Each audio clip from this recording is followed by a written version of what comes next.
Bonjour à toutes et à tous, bienvenue pour cette 9e vidéo de la série Introduction aux services de cloud de Microsoft Azure, édition enregistrée automne 2019. Nous sommes aujourd'hui le 12 décembre et donc dans cette 9e vidéo, je vais parler de la sécurité dans Azure. Alors avant de parler de sécurité dans Azure, et donc de produits et de services, juste un petit rappel sur les basiques de la sécurité, histoire qu'on ait tous le même vocabulaire. Donc tout d'abord, quand on parle de sécurité, on doit penser qu'on gère d'abord des risques. Donc gérer la sécurité, c'est gérer des risques. Et face à des risques, en fait, on a trois choix qui s'offrent à nous. Soit le risque, on l'accepte, parce que son impact est probablement faible, sa probabilité d'avoir lieu est faible également, et on se dit, ok, il va y avoir un risque, mais je ne vais rien faire de spécial, j'accepte potentiellement ce risque. Autre approche qu'on peut avoir, c'est de rejeter le risque. Dire ce risque peut avoir un impact fort sur mon business, ce risque a des grandes chances de se passer, et donc je vais mettre en place une contre-mesure pour rejeter ce risque. Troisième et dernière option, c'est le transfert de risque. Donc on sait qu'il y a un risque, on va déléguer la gestion de ce risque et sa prise en compte par en fait un tiers. Et donc c'est typiquement ce qu'on appelle de la réassurance. Par exemple, quand on dit cette partie-là du risque, elle est gérée par la plateforme du provider cloud ou elle est gérée par un partenaire qui opère pour moi les services. Donc ces risques peuvent toucher vont toucher différentes catégories. Ce sont des risques qui peuvent porter atteinte à la confidentialité, donc confidentialité des échanges au travers du réseau, confidentialité des données. Le risque peut porter atteinte à l'intégrité, donc intégrité des données, intégrité des applications, intégrité de la plateforme. Et dernier point, le risque peut impacter la disponibilité. Donc disponibilité des données, disponibilité de l'application ou disponibilité de la plateforme. Finalement, la meilleure façon de retenir ces trois éléments, c'est de prendre l'acronyme des noms anglais, Confidentiality, Integrity, Availability, et ça vous fait le célèbre CIA. Tout ça pour dire que dans les basiques de la sécurité, on doit également parler donc on parle de produits ou de services, ensuite on va parler de procédures et de personnel. Globalement, c'est un triptyque qui est non dissociable, c'est-à-dire qu'on peut avoir les meilleurs services et produits du monde si on n'a pas du personnel qualifié sur les produits et personnel qui va suivre et appliquer des procédures qui ont été définies dans certains cas d'usage. Et bien globalement, en fait, la sécurité ne peut pas fonctionner. Donc c'est toujours ce triptyque, produit, personne et procédure. Et c'est grâce à ce triptyque, en général, que on peut avoir des certifications. Les certifications vont porter effectivement des fois sur des aspects techniques, mais elles portent aussi surtout et beaucoup sur les aspects procédures et respect de l'application des procédures par les personnels. Alors, quand on parle de sécurité, on doit parler également de journalisation et d'audit, c'est-à-dire être capable d'avoir une traçabilité de ce qui s'est passé au sein, dans le cas d'un système d'information, être capable du coup après de revenir sur ces journaux et de les étudier pour détecter des problèmes qui ont pu avoir lieu. On doit également faire une séparation des rôles et des responsabilités. La separation of duties en anglais, c'est si certains gens vont être en charge de certaines fonctionnalités, ils n'ont pas besoin d'avoir les privilèges de faire d'autres choses. Le DBA, par exemple, n'a pas besoin d'avoir les pleins pouvoirs sur les ressources de type réseau, par exemple. On doit appliquer toujours le principe du moindre privilège. Donc si on n'a pas besoin à temps plein d'avoir tous les privilèges pour faire n'importe quelle opération sur un abonnement Azure, eh bien c'est pas la peine d'être logué avec le compte qui a tous les privilèges. Donc on va faire de l'élévation de privilèges quand on en aura besoin. Ça c'est un principe assez connu, notamment dans le monde du Unix. On a l'utilisateur standard et puis après on peut faire un SU ou un sudo pour faire une élévation de privilèges. Principe également et un basique de la sécurité, on doit réduire la surface d'exposition. Moins on en expose, mieux on se porte. Basiquement, il y a plus de chances de se faire cambrioler si on a 150 vitres, 150 fenêtres, que si on a une seule porte et pas de fenêtre. Dernier classique de la sécurité dans les basiques, la défense en profondeur, appelée également défense en oignon, en référence aux différentes couches qu'il va falloir enlever avant d'arriver au cœur. Le cœur est ici probablement la data, parce que c'est aujourd'hui la donnée qui a de la valeur. Donc dans la défense en profondeur, on va appliquer le principe qu'on va mettre en place plusieurs couches de protection et qu'on part du postulat que certaines couches en fait seront mal configurées ou pourront être outrepassé par des assaillants. Et donc le fait d'empiler un certain nombre de couches va réduire le temps de l'attaque. Et la réduction fait que au bout d'un moment, l'attaque devient trop chère ou trop compliquée à faire et que les assaillants en fait, vont aller ailleurs. Donc si je devais modéliser cette approche de défense en profondeur à l'échelle d'un cloud, on pourrait voir différentes couches. On aurait tout d'abord une couche qui est la couche physique, donc protection finalement de l'endroit où vont tourner les ressources informatiques, donc les serveurs, le stockage, le réseau. Ensuite, on a vraiment une couche d'infrastructure qui est finalement l'opération logique de l'ensemble de ce matériel selon des règles particulières. Ensuite, on va parler vraiment de réseau en tant que tel. Création de réseau, isolation de réseau, filtrage des communications, redondance des liens. Et puis à la fin, ici, on arrive sur le cœur qui est l'application, ou les machines virtuelles ou l'application, pour faire simple. Là encore, à ce niveau-là, il y a des contrôles qu'on va pouvoir mettre en place en termes de sécurité. Et puis le cœur de tout ça, finalement, au milieu de cette cible, de cet oignon, on va avoir quoi? On va avoir la donnée. Parce qu'à la fin, c'est ça qui a de la valeur aujourd'hui dans un système d'information, c'est la donnée. Donc si on prend dans le cadre d'Azure, sur la partie protection physique, on applique également cette protection en multicouche à l'échelle de la protection physique des bâtiments. Donc le bâtiment va être encadré par, nos data centers vont être encadrés en fait par différentes couches de sécurité. Donc on a bien entendu des caméras qui vont surveiller tout le périmètre extérieur et également tout ce qui se passe à l'intérieur. Les véhicules ne peuvent pas rentrer directement, ne peuvent pas être directement en contact avec les bâtiments où sont les serveurs sur lesquels tourne Azure, Office 365 et les autres services Microsoft. Donc il y a un périmètre physique défini qui est protégé, métallisé par des murs et des enceintes fortifiées, entre guillemets. Et donc rien que pour rentrer un véhicule, on doit passer par un mécanisme de checkpoint, approche tout à fait traditionnelle. Et puis une fois que physiquement on a pu rentrer avec son véhicule, qu'on s'est garé, qu'on rentre dans un bâtiment qui est le point d'entrée du data center, là encore on doit passer des procédures de contrôle. Donc on ne peut pas rentrer dans un data center comme ça, c'est pas open bar. Donc il va falloir présenter des pièces d'identité, il va falloir auprès des gardiens qui sont là. Il va falloir que ces gardiens vous aient dans un planning qui a été établi à l'avance, comme quoi vous pouvez visiter. Donc en gros, vous avez une autorisation de visiter.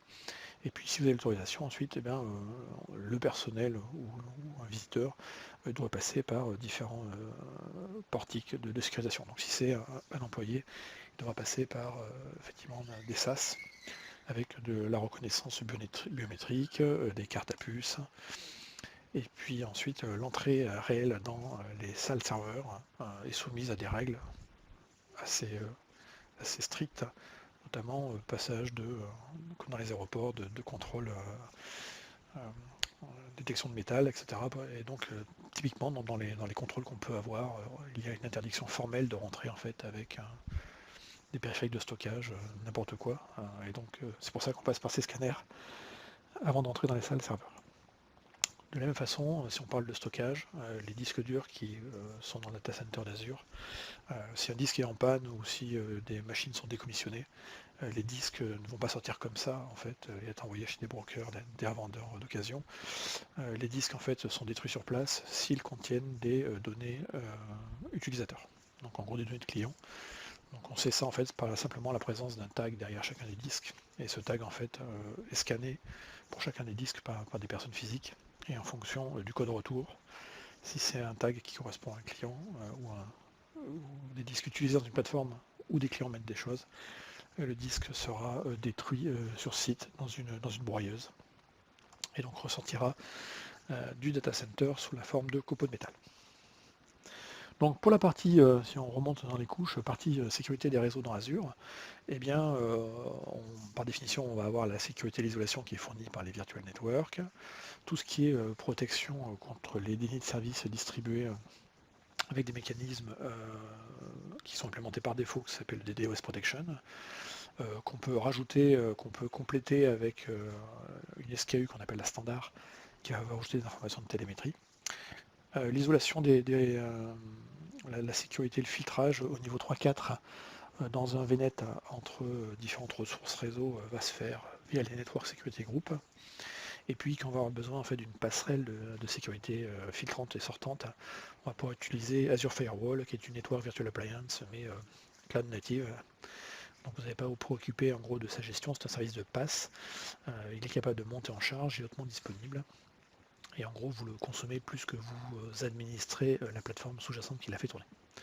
Application Gateway est un reverse proxy, on va dire un filtrage niveau 7 qu'on va positionner devant des applicatifs ou des services web. On va pouvoir également forcer des chemins à passer par certains endroits. On va pouvoir également faire des connexions VPN, point site ou site à site. Et puis globalement, on supporte à peu près l'écosystème des appliances virtuelles fournies par les différents partenaires d'équipements réseau sous la forme de VM dans Azure. Pour plus de détails, je vous encourage à aller voir la vidéo numéro 4 de cette introduction à Azure, où je parle un peu plus de cette partie-là et des éléments du réseau. Maintenant, on va rentrer dans le vif du sujet. Aujourd'hui, on utilise de plus en plus, les développeurs par définition utilisent des dépôts de type Git pour en fait stocker leur code source. Alors, majoritairement, normalement, ça va être plutôt utilisé avec des dépôts Git d'entreprise qui sont privatifs, mais on peut avoir et il y en a beaucoup de développeurs qui utilisent également du Git public. Et des fois par erreur ou simplement par mauvaise compréhension, eh bien, on se retrouve avec des choses qui sont leakées, qui sont faites déposer sur ces dépôts qui sont publics à la vue de tout un chacun. Et donc ça pose techniquement un problème de sécurité. Donc on appelle ça laisser traîner ses secrets, et c'est une très très mauvaise idée. Alors normalement, si un développeur développait avec les règles du cloud natif, il devrait séparer la configuration du code, et donc avoir un code qui est invariant, tout avec des variables, et sa configuration sous la forme de fichiers de paramétrage qui serait indépendant de son code. Donc normalement, du code qui serait cloné dans un dépôt, un repo tel que GitHub, ne devrait pas trop poser de soucis, mais dans la réalité, on s'est avéré, là encore, l'étude ici, l'article que je présente date de mars 2019, c'est qu'il y aurait eu plus de 100 000 GitHub, de repos GitHub qui contiendraient en fait des informations sur des API. Donc ça peut être des clés d'API, ça peut être des clés cryptographiques, ça peut être des clés SSH, ça peut être des mots de passe, ça peut être les informations qui vous permettent en fait de manière programmatique d'accéder à un abonnement de cloud provider. Donc ça pourrait être Amazon, Azure ou autre. Donc, bref, c'est toujours assez embêtant. Et c'est encore plus embêtant quand il commence à y avoir des outils qui existent et qui permettent en fait de scanner ces dépôts publics à la recherche donc, de secrets. Donc là c'est un exemple qui est peut-être un peu vieux, mais qui s'appelle Trufflehog, le cochon truffier, qui est un outil qui scannait effectivement à la recherche notamment de clés et de secrets AWS. Donc il faut savoir que depuis quelques temps, depuis largement plusieurs mois, désormais en fait, si vous avez des secrets Azure dans vos repos, en fait dès que vous allez pousser en fait du code dans GitHub, le code en fait est automatiquement scanné par un process qui s'appelle CredScan. Donc CredScan, c'est la réduction de Credential Scanner, Code Analyzer. Donc en fait, c'est un outil qui va rechercher dans le code qui est publié sur GitHub la trace en fait de secrets. Donc typiquement des credentials Azure ou des chaînes de connexion SQL Azure. Donc ça, automatiquement, en fait, désormais on le fait. Donc normalement, si vous faites ce genre d'opération, vous devriez être notifié rapidement que vous avez en fait leaké des secrets liés à votre abonnement Azure ou ressources Azure sur GitHub. Donc au passage, ce CredScan, en fait idéalement, il faudrait le passer avant de pousser le code sur un Git ou sur un GitHub. Et donc pour cela, en fait, il y a un outil qui s'appelle, un add-on pour Visual Studio qui s'appelle Continuous Delivery Tools, qui intègre justement CredScan et qui permet en fait de détecter la présence de secrets dans du code avant même en fait de faire le check-in dans un source control. Donc, je vous encourage à jeter un œil si vous êtes développeur, dans tous les cas, de prendre dans le futur les bonnes pratiques de vraiment séparer la configuration du code et en gros d'avoir un code avec que des variables et que la configuration qui peut contenir des secrets soit vraiment séparée et fasse partie du Git ignore, c'est-à-dire qu'il ne soit jamais cloné sur des dépôts.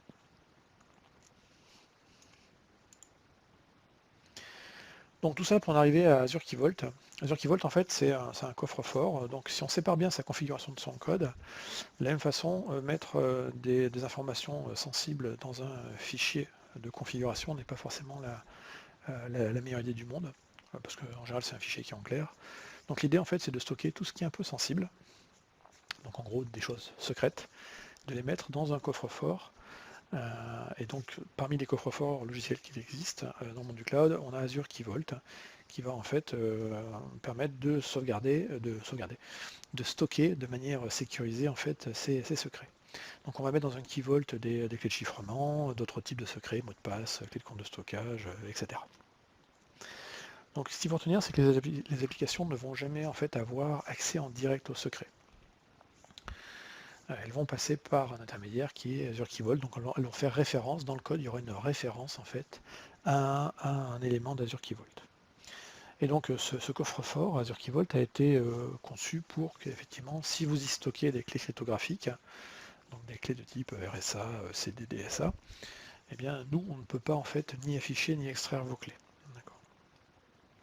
Donc techniquement, l'application en fait va appeler le Key Vault comme toute ressource d'Azure en utilisant des API en REST. Et donc l'application pour aller chercher dans un Key Vault trois types finalement d'objets qu'on peut sécuriser dans un Key Vault. Le premier type d'objet, c'est ce qu'on appelle le secret. Donc un secret en fait c'est une chaîne de caractères qui peut être un peu longue mais pas trop. J'ai plus de longueur mais c'est largement suffisant pour écrire pas mal de choses. Donc un exemple de secret, un mot de passe c'est un secret. La clé publique SSH c'est un secret, une chaîne de connexion, une base de données SQL Server, c'est un secret. Donc ça c'est le premier type d'élément qu'on peut avoir. Donc le secret c'est une chaîne de caractères. La clé, par contre, ça c'est vraiment une clé cryptographique. Donc une clé cryptographique asymétrique, ça c'est important, donc composée finalement toute d'une paire de clés. Une privée et une publique. Donc c'est pour ça tout à l'heure je parlais d'algorithmes RSA ou ECD DSA. Et puis le dernier élément qu'on va pouvoir stocker dans un Key Vault, c'est les métadatas d'un certificat. Donc le Key Vault pourra être utilisé, on le verra juste après, pour la gestion des certificats SSL-TLS. Donc ces certificats avec Azure Key Vault, l'intérêt d'Azure Key Vault, c'est principalement en fait d'automatiser les tâches qui sont pas rigolotes à faire avec les certificats SSL. Donc en gros, l'Azure Key Vault, il permet d'inscrire, de renouveler des certificats à partir de certaines autorités de certification publiques. Alors, en fait, il y en a deux aujourd'hui dans la documentation en tout cas.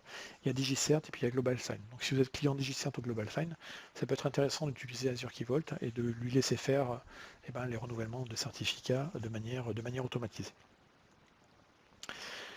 Azure Key Vault est disponible en deux modes de licensing, la version basique et la version premium, avec une différence de prix qui est honnêtement assez faible.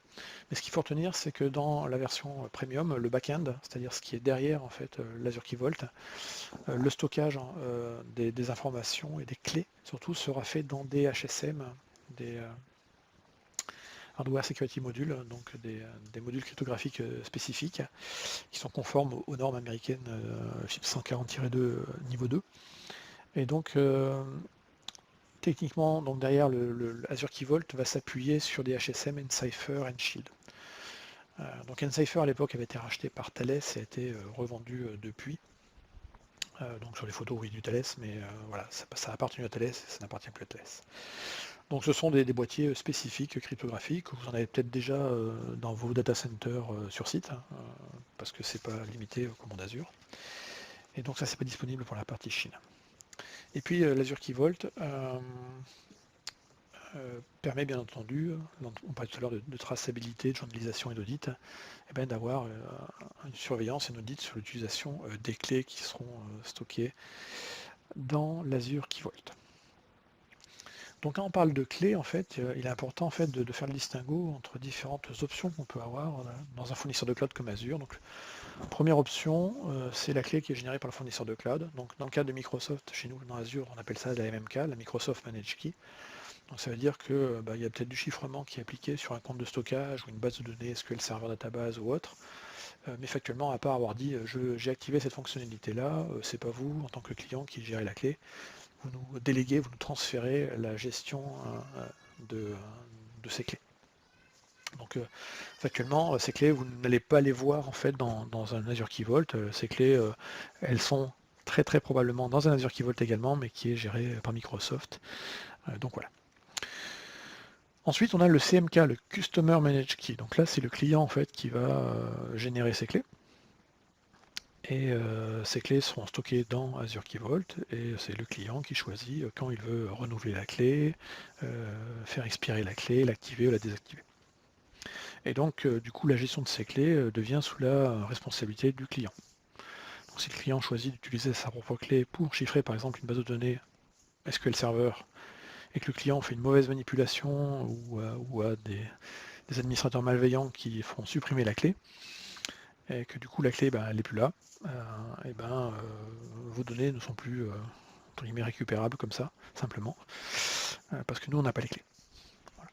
Donc là encore, c'est un choix qu'on peut avoir de dire je veux que ce soit Microsoft qui gère les clés, ou au contraire je ne fais pas confiance à Microsoft et je veux gérer mes propres clés. Et puis la CMK, comme j'ai écrit ici, la clé est potentiellement générée dans Azure Key Vault. Mais on peut faire du CMK avec une clé également qu'on a générée dans un autre système qu'Azure Key Vault et qu'on a importé à l'intérieur. Et dans ce cas-là, on parlera de Bring Your Own Key. Donc Bring Your Own Key, ça veut dire que la clé a été générée à l'extérieur d'Azure Key Vault sur un système tiers. Donc ça peut être sur un OS par exemple avec OpenSSL sur une machine Linux, ça peut être sur une machine Windows avec les API qui vont bien, ou alors ça peut être une clé qui a été générée dans un boîtier HSM qui est par exemple dans votre data center. Donc du coup, en fait, quand on fait du Bring Your Own Key, il existe deux types d'imports. On va dire l'import simple. En gros, vous utilisez vos fichiers d'export tels qu'un PFX par exemple, et puis vous allez importer ce fichier PFX dans l'Azure Key Vault. Ce type d'import fonctionne, mais parce qu'il est simple, en fait, il a une petite contrainte. C'est pas une contrainte, c'est plutôt un petit désavantage, c'est que factuellement, vous n'êtes pas certain que ce fichier PFX, quelqu'un d'autre ne l'a pas pris également et puisse le réimporter ailleurs. Donc on a une deuxième option qui existe dans le Bring Your Own Key qui s'appelle qui est l'import avec une assurance supplémentaire, donc Added Assurance en anglais.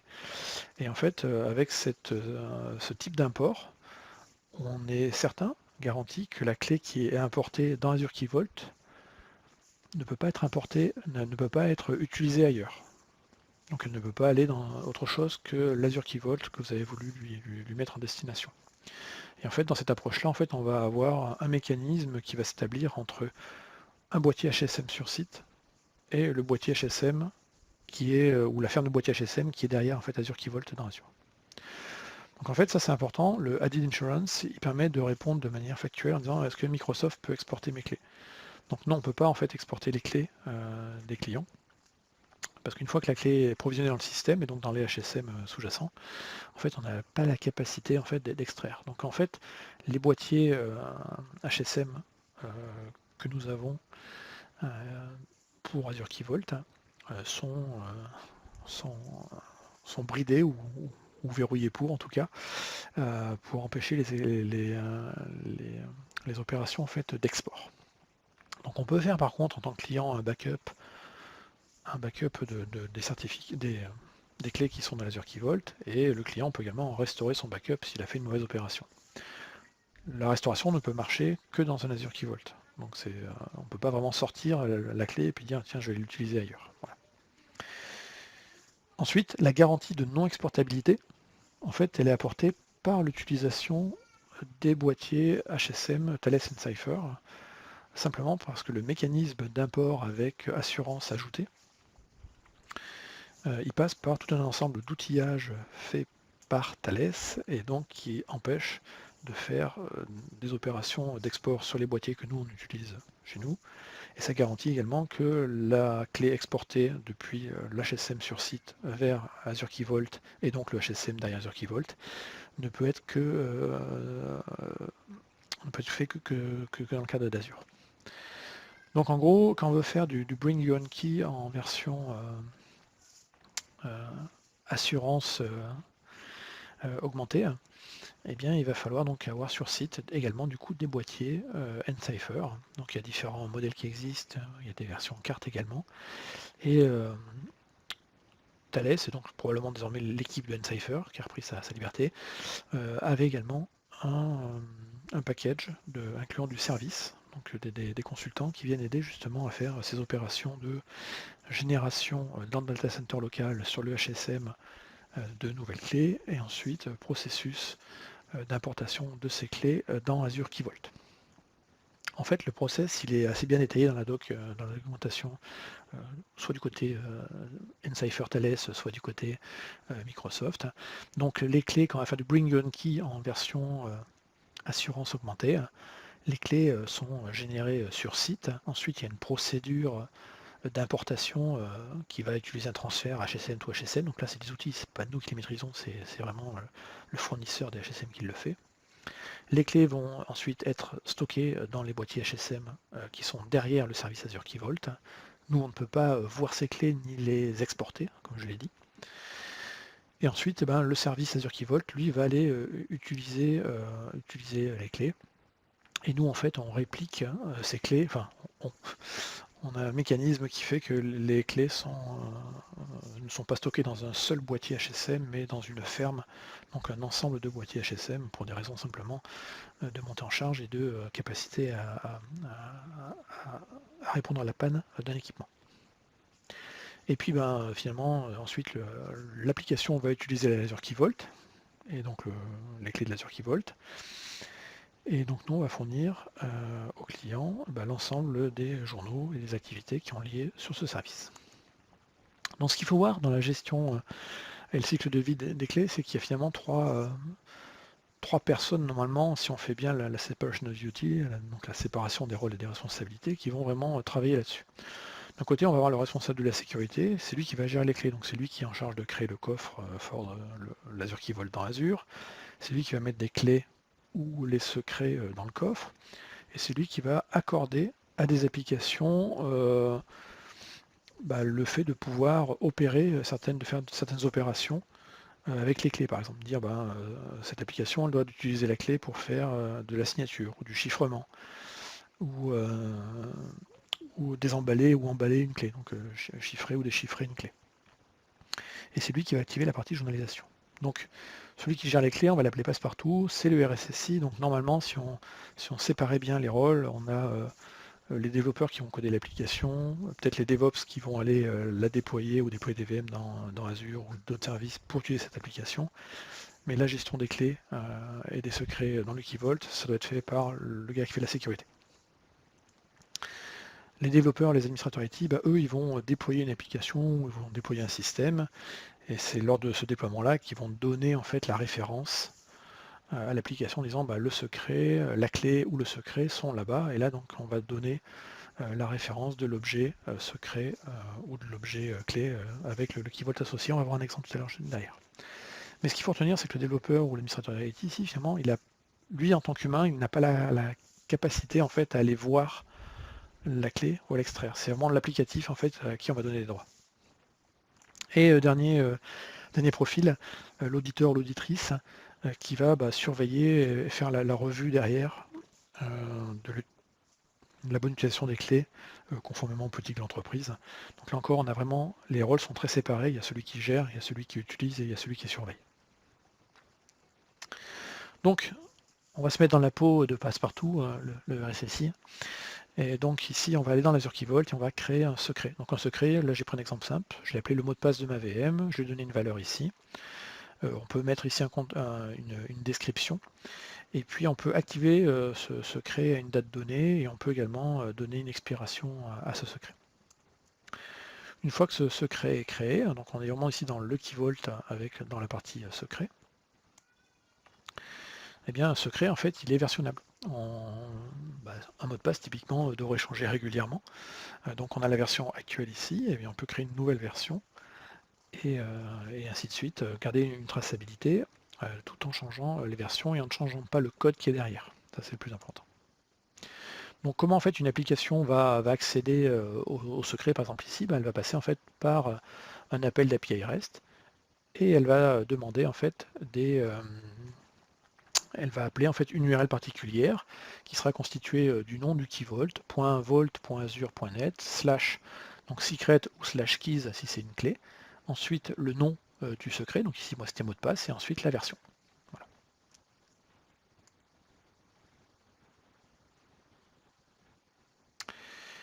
Ici, donc on a deux clés qui ont été créées. Donc là, on parle ici non plus de secret, mais de clés. Donc là, on est vraiment sur de la clé cryptographique. Et vous remarquez ici que vous avez un bouton qui s'appelle générer ou importer. Donc si on prend l'option générer, la génération de la clé sera fait, alors soit dans le boîtier HSM si on a choisi un Azure Key Vault Premium. Donc ici, c'est pour ça qu'on a RSA-HSM ou EC pour les courbes elliptiques HSM. Donc ces deux options-là sont disponibles si on est en mode premium. Et puis si on n'est pas en mode premium, ça veut dire qu'en fait la partie cryptographique sera faite de manière logicielle dans des OS Windows durcis, mais ce sont des machines virtuelles qui vont tourner derrière. Et donc la génération cryptographique ne sera pas faite par du matériel dédié, mais par du software. Et dans ce cas-là, ce sera les options ici RSA ou EC. On choisit la taille de sa clé, pareil, date d'activation et date d'expiration. Hop, la clé vient d'être créée ici. Là encore, les clés sont versionnables. Et pour appeler la clé, ici on appelle le nom du key vault, .vault.azure.net, / keys, le nom de la clé et la version de la clé. Et vous remarquerez ici que sur les clés, on va pouvoir définir les permissions d'usage de ces clés. Comment ces clés vont pouvoir pourquoi ces clés vont être utilisées. Est-ce que c'est fait pour faire du chiffrement-déchiffrement, la signature numérique, ou alors pour wrapper et déwrapper des clés. Donc en gros, est-ce que cette clé va servir de clé de key encryption key, donc de clés qui encryptent d'autres clés, ou de clés qui décryptent d'autres clés. Voilà. Donc ça c'est souvent utilisé en général quand on va faire du chiffrement de données. Le chiffrement de données se fait avec une clé qui est symétrique, pour des raisons de performance en fait. Mais pour protéger cette clé symétrique, qui peut à la fois chiffrer et déchiffrer, on va la protéger par une clé asymétrique. Et les clés asymétriques, c'est effectivement ce qu'on vient de générer et de stocker ici dans l'Azure Key Vault. Donc les utilisations d'Azure Key Vault sont assez nombreuses en fait dans le cadre d'Azure. On va pouvoir l'utiliser par exemple pour faire le chiffrement, le data transport encryption d'SQL Server, qu'on soit en version managée ou en version en DVM. On va servir également d'Azure Key Vault pour la génération de certificats et l'affectation de certificats des machines virtuelles. On se sert des Azure Key Vault dès qu'on va chiffrer les disques durs des machines virtuelles avec ce qu'on appelle Azure VM Drive Encryption. Si on veut chiffrer les comptes de stockage, c'est pareil, c'est Azure Key Vault qu'on va utiliser. Si on veut stocker des clés SSH, des mots de passe, des chaînes de connexion, globalement, voilà, l'utilisation en fait, elle est assez répandue dans la plupart des services Azure. Dès que vous avez une option qui vous permet de chiffrer la donnée, en gros, quelle que soit la forme, les clés de chiffrement à la fin termineront dans un Azure Key Vault. Donc un exemple ici, c'est une commande PowerShell qui permet de déployer un template ARM, donc dans un ressource groupe qui s'appelle rgtest. Donc ici je fais passer deux paramètres dans cette commande. Le premier, c'est que je fais passer le fichier JSON qui décrit en gros, qui est l'infrastructure as code, qui va décrire dans mon exemple ici une machine virtuelle, d'accord, machine virtuelle Linux probablement. Et puis j'ai un deuxième fichier qui est le fichier de paramètres qui va donc contenir la configuration. Donc on a d'un côté le code, donc c'est le fichier VM SSH Vault JSON, et puis la config qui est le fichier Azure Deploy VM SSH Vault.parameters.json. Donc si on regarde le premier fichier, ce premier fichier va décrire les différents objets à créer et notamment dedans, on voit qu'il y a des paramètres qu'on va demander pour pouvoir créer cette machine virtuelle. Donc là, il y a un paramètre qui est le nom de l'administrateur, avec ici une valeur par défaut qui est de Stan. Et comme c'est une machine Linux, on va faire passer une clé, on va mettre une clé SSH. Donc c'est la clé publique ici qu'on va mettre. Donc là c'est un string, elle n'a pas été affectée, donc en fait son affectation va se faire dans le fichier .parameters.json. Donc voici le fichier .parameters.json.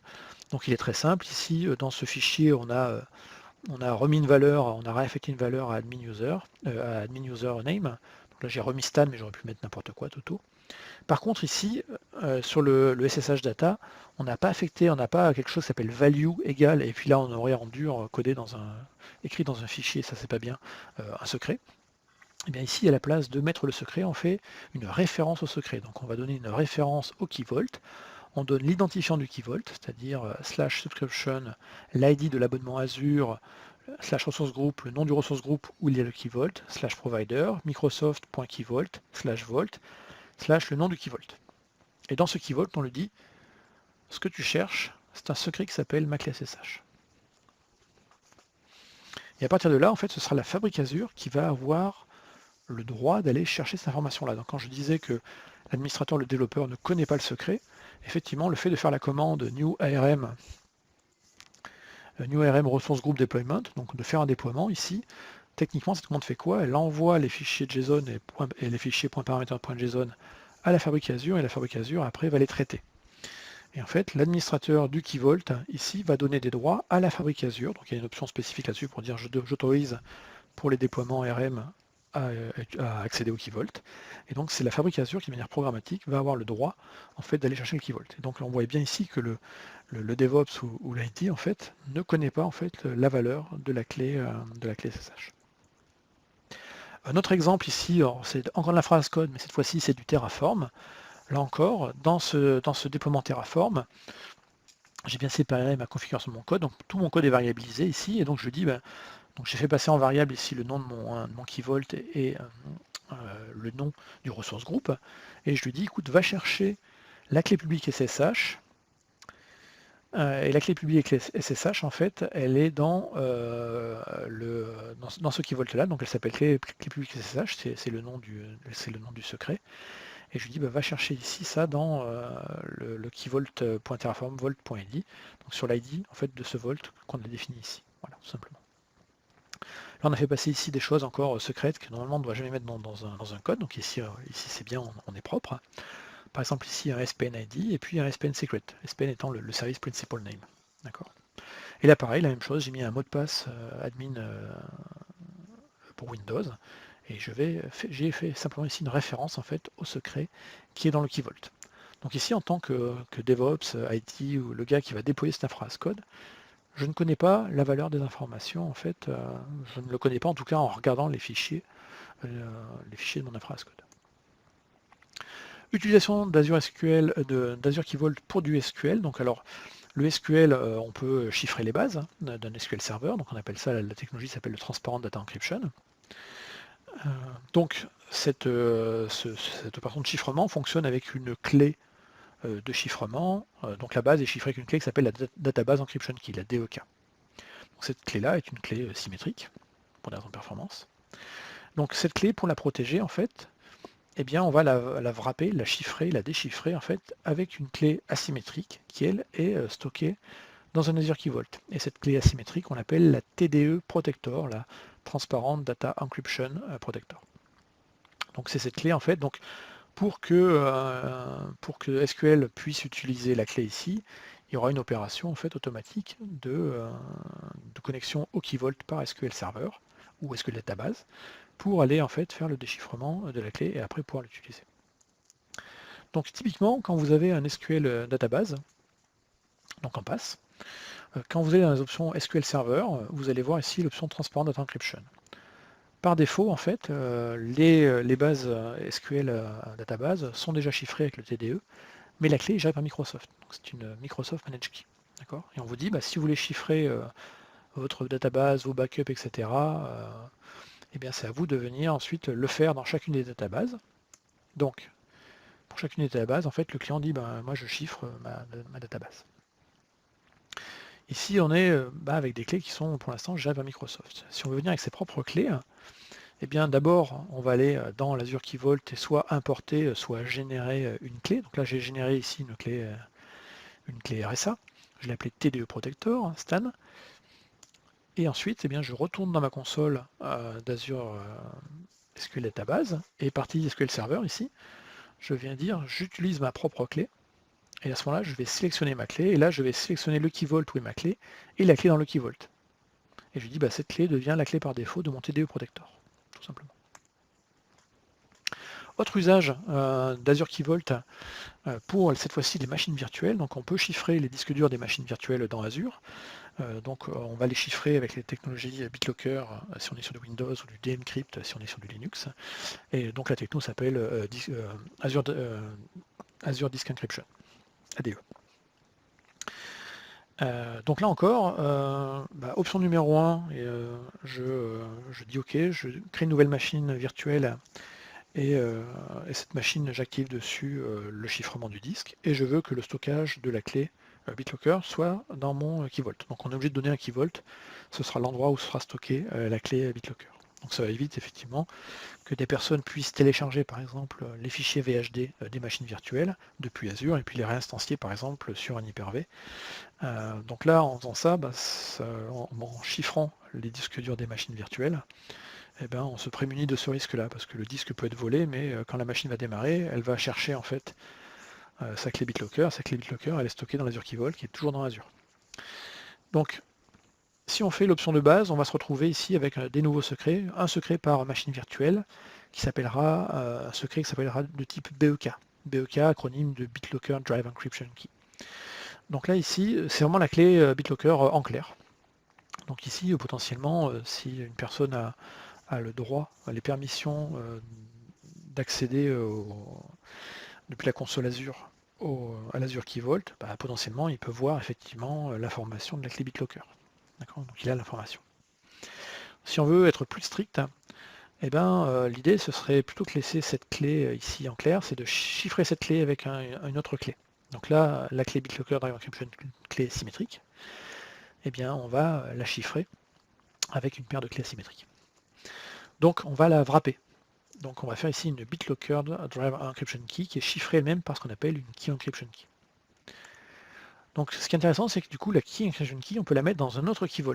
Donc là ici j'ai vraiment séparé, là encore fait mes objets, fait une séparation des relais privilèges. Donc j'ai ici le Key Vault des responsables de la sécurité informatique. Et dans ce Key Vault, en fait, une clé a été générée, elle s'appelle la KEK Disk Encryption, donc la Key Encryption Key, donc la clé qui va chiffrer les clés BitLocker. Et donc cette clé-là chiffre les clés BitLocker, et donc ce qu'on voit ici, ce n'est pas une clé, c'est pas la vraie clé BitLocker, c'est le résultat du chiffrement de la clé BitLocker. Donc on voit bien qu'ici on est sur une wrapped BEK. Donc techniquement, on peut même se permettre de dire, cet Azure, ce Key Vault là, je peux même donner des droits à mes IT ou à mes Ops de vérifier qu'il y a bien des clés associées à chacune des machines. Par contre, en fait, ils n'ont aucune connaissance de cette clé. Cette clé, elle est chiffrée, et le seul qui connaît la clé pour déchiffrer ces clés, c'est lui. Techniquement, comment on met ça en place, comment on active en fait un Azure Drive Encryption avec une Key Encryption Key. Là, je vous ai fait l'exemple avec la commande Azure CLI. Donc je fais un Azure VM Encryption. Donc enable, donc j'active en gros le chiffrement des disques durs d'une VM qui est déjà déployée. Donc je précise le ressource groupe où est stocké l'objet VM, le nom de la VM. Ensuite on donne ici le Disk Encryption Key Vault, c'est le nom du Key Vault qui va contenir la BitLocker Drive Encryption Key wrappée. Voilà. Ensuite on donne le nom ici de la clé de chiffrement. Donc on va donner ici l'URL de cette clé-là. Et on va donner le Key Vault également qui va contenir la KEK. Ensuite on précise si on veut chiffrer dans cette VM uniquement le disque, tous les disques, ou le disque système, ou le disque de données. Voilà. C'est comme ça que ça fonctionne. Donc ça idéalement c'est la meilleure approche à avoir, de bien séparer le stockage des clés BitLocker et la gestion des clés qui vont protéger ces clés. Pour la partie stockage, les comptes de stockage Azure sont chiffrés par défaut at rest au repos par Microsoft. Là, ça date de septembre 2017, si je ne dis pas de bêtises. Donc ça veut dire que contre le risque, par exemple, que quelqu'un viendrait dans un data center et vole le disque dur et exploite les données, en fait, on se prémunit déjà de ce rôle avec le chiffrement at rest. C'est-à-dire que tous les disques sont chiffrés, toutes les données sur les disques sont chiffrées. Et donc si quelqu'un extrait un disque, le disque a juste la valeur physique du disque, mais pas la valeur des données, parce que les données sont chiffrées à l'intérieur. La clé de chiffrement et de déchiffrement, elle est gérée par Microsoft, et donc on a des clients qui eux veulent pouvoir contrôler effectivement le chiffrement, enfin la clé de chiffrement de ces comptes de stockage. Donc dans ce cas-là, eh ben, ça, on va fonctionner de la même façon que pour le TDD protecteur tout à l'heure. Le client va mettre dans un key vault sa paire de clés, donc ça ce sera sa key encryption key, et ensuite eh ben, il chiffrera comme ça la clé de chiffrement du compte de stockage. Voilà. Donc visuellement parlant, si on est dans le portail Azure, on est sur un compte de stockage, on vient sur la partie encryption. Là on vous explique que par défaut, par défaut votre compte est actuellement chiffré avec des clés gérées par Microsoft. Vous pouvez venir avec vos propres clés. Donc là il faut simplement cocher la case Use Your Own Key. Soit on donne une URL avec la clé. Donc ici, le nom du vault.azure.net/keys, le nom de la clé et puis sa version. Soit directement, on fait select from key vault. Donc ça, c'est intéressant quand on est sur du multi-abonnement. Soit on ne veut pas s'embêter, on dit sélectionne-moi le key vault et il va vous lister les key vault qui sont dans l'abonnement. Et là, vous avez visuellement le choix du key vault et des clés qui sont à l'intérieur. Et là, à ce moment-là, vous passez effectivement sur votre propre gestion des clés au niveau du stockage. Autre service dans Azure, le HSM dédié à Azure. Donc à la différence d'Azure Key Vault, qui est un service qui s'appuie sur une batterie de boîtiers HSM, mais ces boîtiers HSM, même si chaque petite tranche du boîtier est associée à un Azure Key Vault séparé de clients séparés, ici, avec le HSM dédié, ça porte bien son nom. En fait, chaque client aura son propre HSM. Donc il ne s'appuiera pas sur une infrastructure mutualisée, mais il aura vraiment un matériel qui lui sera dédié dans une région data center Azure. Et donc ici, on sera plus sur du NCipher, là on sera basé sur du Gemalto, du SafeNet. Et donc ça permet en fait d'avoir en gros en tant que client son propre HSM, bien à soi, qui est hébergé dans le data center d'Azure. Donc c'est certifié FIPS 140-2 level 3, on était level 2 sur l'Azure Key Vault avec les NCipher. Ça passe également les critères communs, et donc là le client en fait a le contrôle administratif et cryptographique complet en fait sur le boîtier. Donc en gros on est entre guillemets un hébergeur du boîtier physique dans un rack, on lui fournit la protection physique et puis l'alimentation électrique, etc. Pour le reste, le client fait absolument tout ce qu'il veut sur ce boîtier. Et donc là, pour le coup, on a zéro visibilité ni sur son administration, ni sur les clés qui sont à l'intérieur. Là encore, c'est simplement un équipement que vous allez gérer entièrement et qui est stocké chez nous. Quand on utilise ce service HSM dédié Azure, la location et l'utilisation du HSM se fait par tenant. Donc en gros, si vous avez plusieurs Azure Active Directory, vous ne pourrez pas utiliser un seul HSM dédié. Normalement, dans les organisations de taille raisonnable, hors très grosse organisation, on a généralement qu'un seul tenant Azure Active Directory, qui est le référentiel d'identité.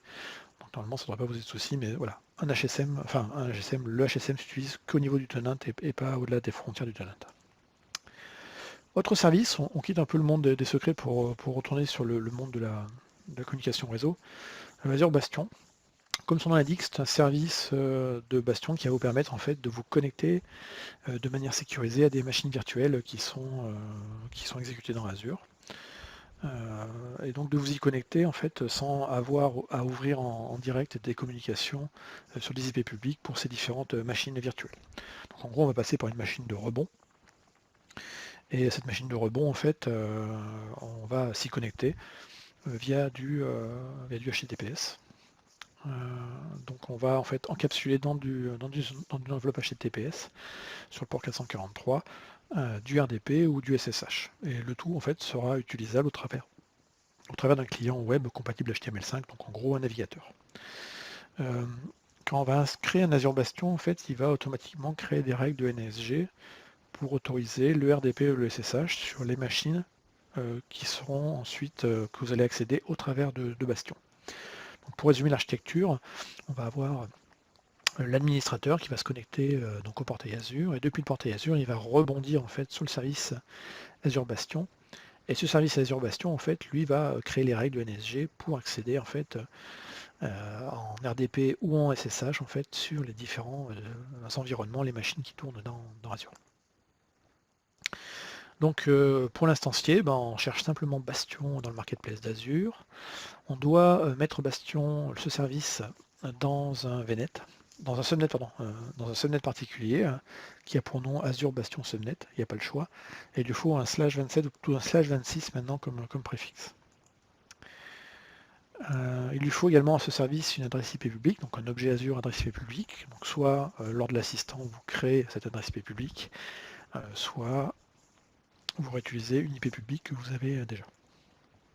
Et une fois que le service est instancié, le paramétrage enfin, il n'y a plus grand chose à faire derrière. On va avoir en gros le détail, son nom public ici, donc ce sera une URL qui aura derrière le nom bastion.net. Et donc pour l'utiliser, c'est relativement simple. Quand on est dans le portail Azure, on sélectionne sa machine virtuelle, on clique sur le bouton Connect, et du coup une nouvelle fenêtre apparaît en vous proposant un onglet qui s'appelle Bastion. Donc là ici, vous mettez simplement vos credentials, la machine Windows, donc le nom et le mot de passe. Et automatiquement, ça vous ouvre en fait au travers du navigateur via une URL l'accès sur le RDP ici de Windows. On peut faire bien entendu du copier-coller à l'intérieur et vous remarquerez que l'URL se termine et le service se termine par bastion.azure.com. Donc on est vraiment sur du PaaS pour le coup, c'est-à-dire que vous ne gérez pas les environnements, les machines derrière, donc les gateways RDP ou les gateways SSH qui peuvent être derrière. On assure le service, son bon fonctionnement et puis sa haute disponibilité. Si on se connecte à une machine Linux, c'est très similaire. On clique sur le bouton Connect, on prend l'onglet Bastion, on met son nom d'utilisateur, on précise quel type d'authentification on va utiliser. Et si on utilise un fichier SSH qui est local sur le poste. Et ensuite, on se retrouve logué, là encore, dans le navigateur sur la machine virtuelle au travers du service bastion.azure.com. Alors bien entendu, comme c'est intéressant d'avoir une traçabilité, on va pouvoir activer les diagnostics, les logs sur Bastion. Et donc renvoyer les logs soit sur un compte de stockage, soit les streamer vers un event bus, soit les envoyer dans un puits de logs, donc un Azure Log Analytics Workspace. Et puis on peut également voir en temps réel les connexions qui sont en cours sur le Bastion. Gros produit pour la partie sécurité dans Azure qui est, je vais dire incontournable, c'est Azure Security Center. Donc c'est vraiment un outil de gestion centralisée de la sécurité dans un environnement Azure, mais pas que. Donc il va adresser 3 gros challenges. Premier, c'est que on est dans du cloud. Donc ça veut dire qu'en fait tout change vite et souvent.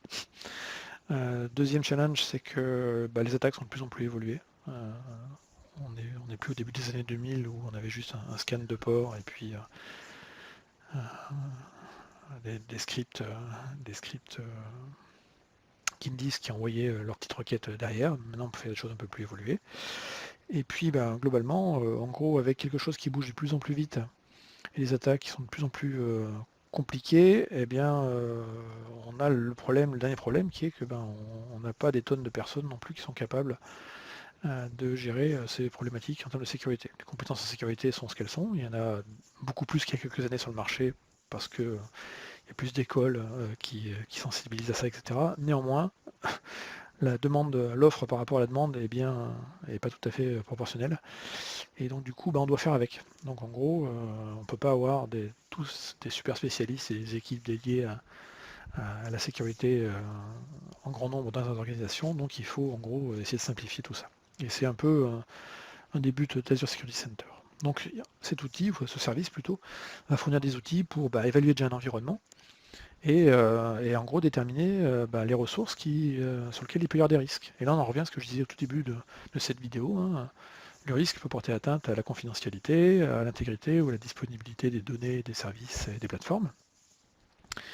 Et donc en fait, si effectivement la plateforme estime qu'il y a un risque lié par exemple à la confidentialité parce que un compte de stockage n'est pas activé pour utiliser l'HTTPS, Azure Security Center va vous le signaler.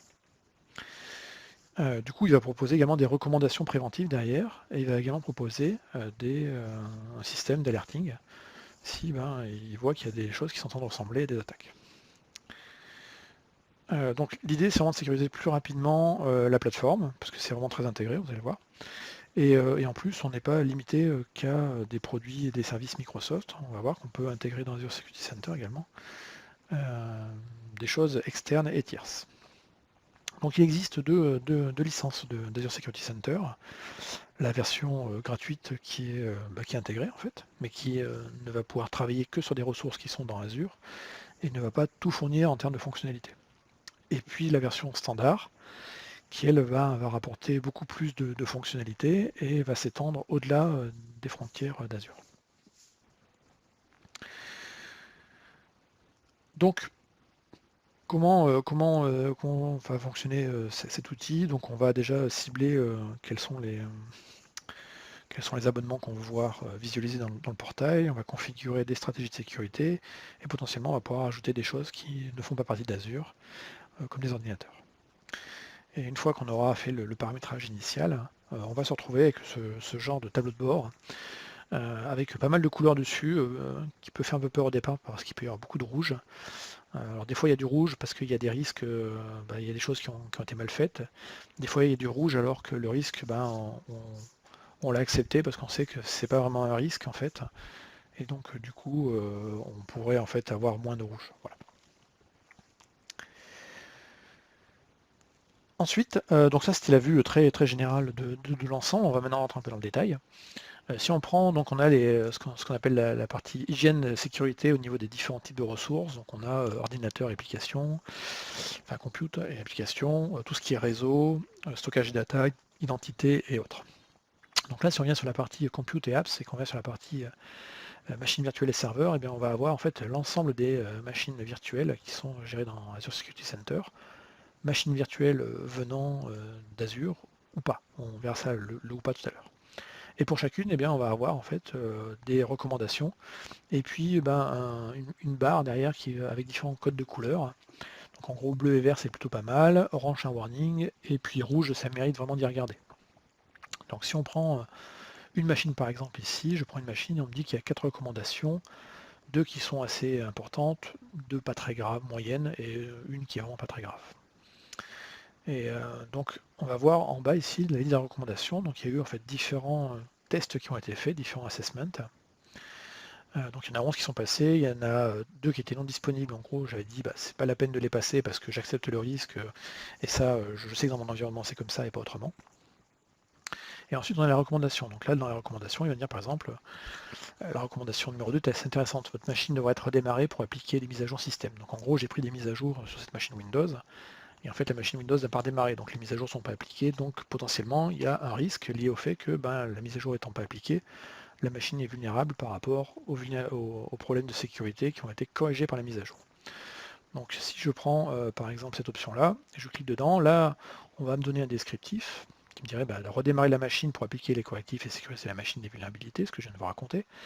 L'impact utilisateur est modéré. Alors modéré, là dans le sens effectivement on ne sait pas si la machine, enfin le système n'est pas assez intelligent de savoir si la machine elle est critique ou pas pour des utilisateurs derrière. Et par contre ici vous avez également l'effort d'implémentation, l'effort de mise en place de cette opération correctrice. L'effort il est assez faible, effectivement, il suffit de cliquer sur Take Action, et puis ensuite vous avez un bouton qui est redémarrer la machine et c'est terminé. Voilà. Et là vous avez les différentes étapes pour remédier au problème. Aller dans la machine et cliquer sur Restart. Alors on peut avoir d'autres messages et d'autres façons d'appréhender la correction. Donc là par exemple on dit ici qu'il y a une machine qui devrait avoir une solution d'évaluation des vulnérabilités. Et là en fait il me propose en fait directement de le rajouter. Donc il me dit soit tu as déjà une solution existante et tu te colles dessus, soit tu en crées une nouvelle, et là il va proposer des solutions par exemple du marketplace, Qualys notamment ou Rapid7. Ce que je vous ai montré sur les machines virtuelles marche pour d'autres choses. Ça marche également par exemple pour les sites web qui sont dans les app services. Donc là, dans cet exemple, c'est plutôt pas mal. Il n'y a pas de recommandation parce que tout était bien fait. Et effectivement, là, j'ai des tests qui ont été passés. L'application doit être en HTTPS, c'est le cas. Le remote debugging doit être désactivé, c'est mon cas. Et le Corse ne doit pas autoriser toutes les ressources accès à l'application web, c'est le cas. Donc ici, par exemple, tout va bien dans cet exemple relativement simple. Là, avec des comptes de stockage, là on dit il faudrait activer les comptes le secure transfert vers les comptes de stockage devrait être activé. Donc ça, en gros, on encourage très fortement à activer le chiffrement des communications. Donc là encore, hein, le risque, c'est potentiellement de porter atteinte à l'intégrité des échanges.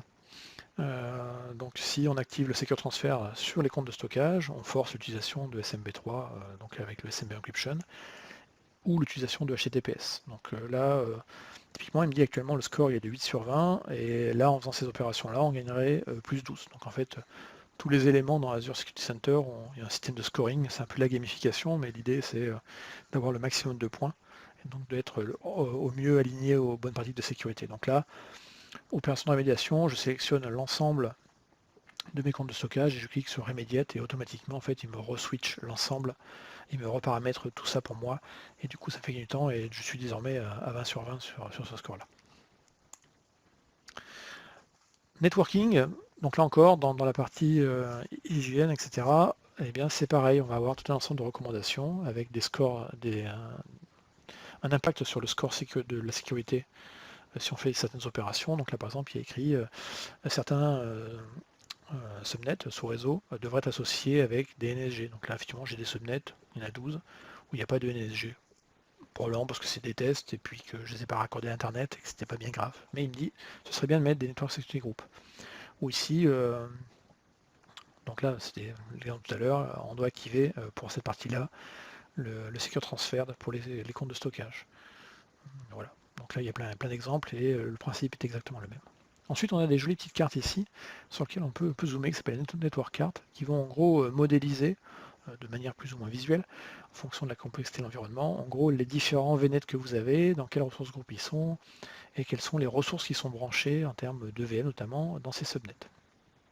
Et à partir de là, là vous avez des indicateurs où il y a de l'amélioration ici partout à faire, en disant par exemple ici, ce serait bien de durcir un petit peu le groupe de sécurité, donc pour cette machine-là, IRLDC 02V2, de durcir un petit peu les NSG pour cette machine qui est face à Internet. Donc la NIP publique, et puis les NSG sont un petit peu trop permissifs.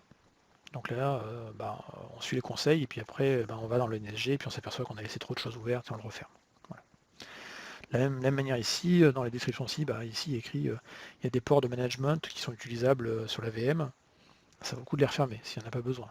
L'administration devra plutôt passer par un système de bastion, par exemple. Ensuite, Security Center va également concentrer et réexposer en fait l'ensemble des alertes de sécurité. Donc là, on va avoir une vue chronologique des différents journées avec le type d'alerte de sécurité, de grave à pas grave. Voilà. Et pareil pour chacun, vous avez le détail de quand ça s'est passé. Et là, vous avez des exemples ici. Ça peut être une attaque brute force sur du RDP, une tentative d'injection SQL.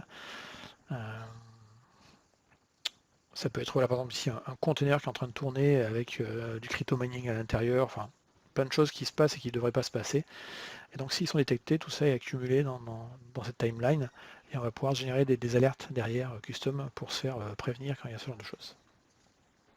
Alors je parlais des attaques brute force, ça c'en est un exemple relativement classique, c'est vous créez une machine virtuelle et puis vous y accédez directement depuis l'internet, donc vous ouvrez le port TCP 22 SSH ou le RDP TCP 3389 pour Windows. Et puis typiquement là, le système vous remonte dans les alertes que vous avez eu des attaques de type brute force. Effectivement, il y a des gens qui ont vu que le port était ouvert et donc ils bombardent derrière en essayant plusieurs tentatives avec plusieurs logins, plusieurs mots de passe, etc. Donc pour se prémunir de ce genre de choses, et si on a besoin d'avoir des machines qui potentiellement doivent être accessibles depuis Internet sur des ports administratifs, eh bien on peut utiliser en fait une fonction d'Azure Security Center qui est le Just-in-Time VM Access. Et en gros, cette fonction permet d'activer à la demande, et pour une durée limitée, en fait, des ports ouverts par des Network Security Group. Donc en gros, à la place d'avoir toujours ouvert le port TCP 3389, vous allez dire, quand j'ai besoin réellement d'utiliser le port 3389, de manière explicite, je viens demander l'ouverture de ce port. Et puis, au bout de X temps, le port sera refermé jusqu'à ce que je refasse une nouvelle demande. Donc là, on est vraiment dans l'idée du principe du moindre privilège. On en avait déjà parlé au tout début de la vidéo, ça fait partie des basiques de la sécurité. Si j'ai pas besoin à temps plein d'avoir le port, par exemple TCP 3349 ouvert, eh bien le Just-in-Time VM Access est tout à fait ce qu'il me faut. Donc ça vient s'activer ici, il nous faut la licence standard Azure Security Center. On sélectionne donc les VM qui sont configurées ou pas. Donc si elles ne sont pas configurées, on les active, la fonction dessus. Et si on veut accéder par exemple à la machine ici, IRL DC02V2, on la sélectionne et on clique sur Request Access. Et là du coup il va nous proposer en fait les ports qui sont disponibles. Donc ça c'est les ports que j'ai paramétrés dans le Just-in-Time VM Access. Donc là j'ai le port 3389. Donc je peux dire oui, je voudrais l'ouvrir. Ensuite on peut définir ici la source, l'adresse IP qui est autorisée à se connecter en fait à cette machine. Donc soit on peut dire mon adresse IP, soit on peut donner un IP range si on n'est pas certain de l'adresse IP ou si on est sur plusieurs personnes. Et ensuite on va définir l'espace horaire pendant lequel le Just-in-Time VM Access va autoriser la connexion à ce port. Donc là, 1 heure à plus. Et on clique sur Open Port. Et là, on voit effectivement que la requête a été approuvée, qu'actuellement, elle est en cours, et que le dernier utilisateur qui a fait cette requête, c'était moi. Pour configurer des VM, on vient simplement ici sur la partie configuration, et puis on peut rajouter d'autres numéros de port. Ici, j'ai fait la version simple, mais on pourra bien mettre d'autres numéros de port en fonction de ce qu'on veut faire. Autre fonction assez intéressante, le Adaptive Application Control. Donc ça permet de contrôler quels sont les applicatifs qui peuvent être exécutés ou pas sur des systèmes Windows ou Linux, et des systèmes qui sont dans Azure ou pas dans Azure. Alors, point important, si on est sur des machines Linux ou des machines hors Azure, on est juste en mode audit, on n'a pas d'enforcement qui est possible. Ce qui est le cas, par contre, dans les machines dans Azure et du Windows.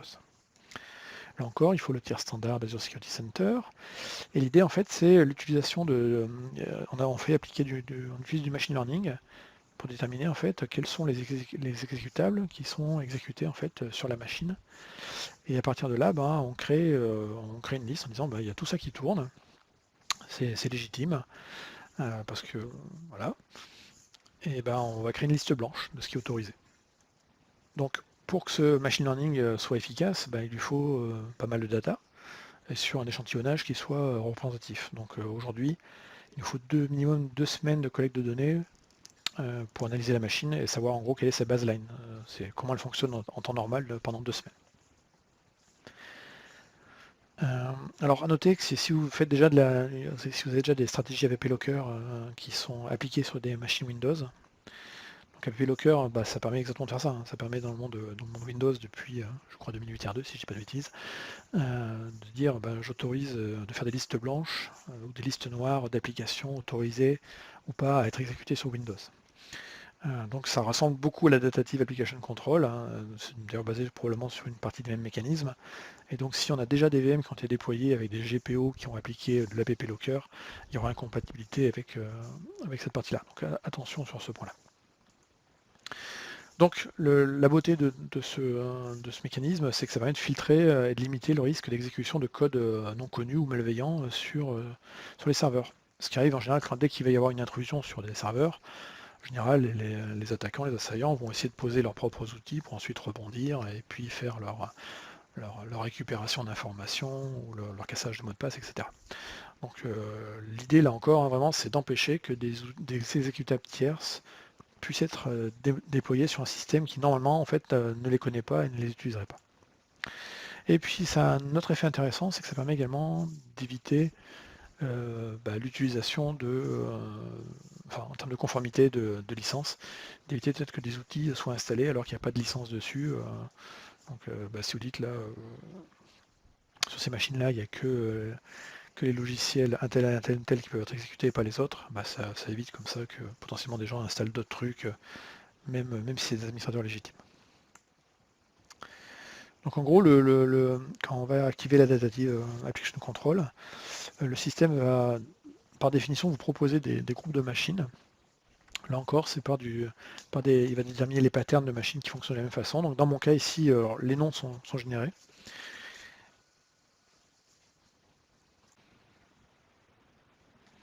Donc les groupes qu'Azure Adaptive Application Control à paramétrer, c'est fait de manière automatisée, et en fait il va regrouper par machine des machines qui ont le même comportement. Donc, dans mon exemple par exemple ici, le groupe 3-EU correspond à mes 3 contrôleurs de domaine, qui du coup par les logs, etc., montrent qu'en fait ils utilisent les mêmes composants logiciels et qu'ils n'ont pas vraiment de différence en termes de configuration. À partir de là, donc on voit retrouver ici mes 3 contrôleurs de domaine.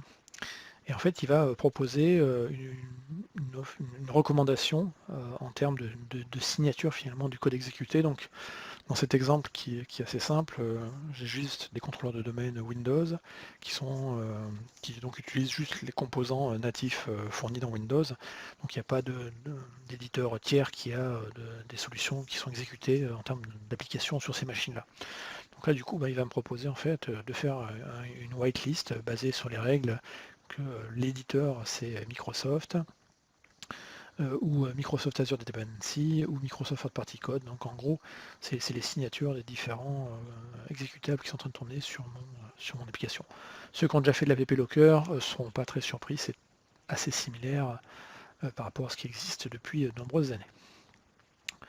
Une fois que c'est appliqué en fait et qu'on l'a configuré, par défaut le système est en mode audit. Donc en gros il ne va pas venir vous changer le paramétrage et interdire telle ou telle application d'être exécutée par défaut.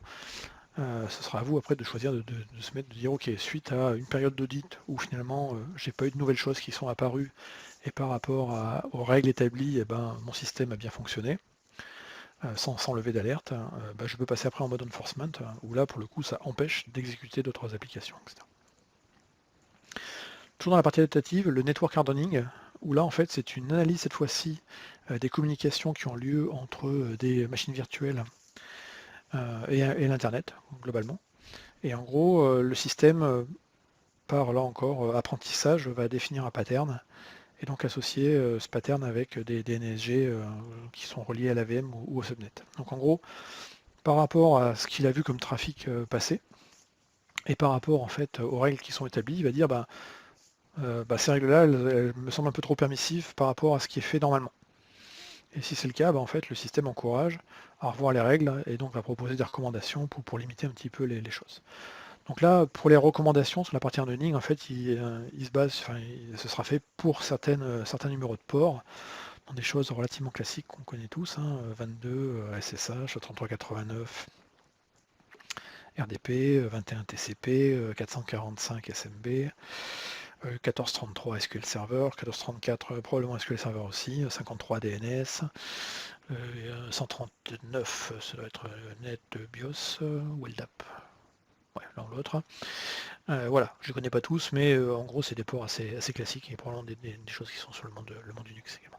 Et puis il doit y avoir également le WinRM ici, probablement dans les 53 quelque chose. Donc vraiment c'est voilà, résumons l'Adaptive Network Hardening.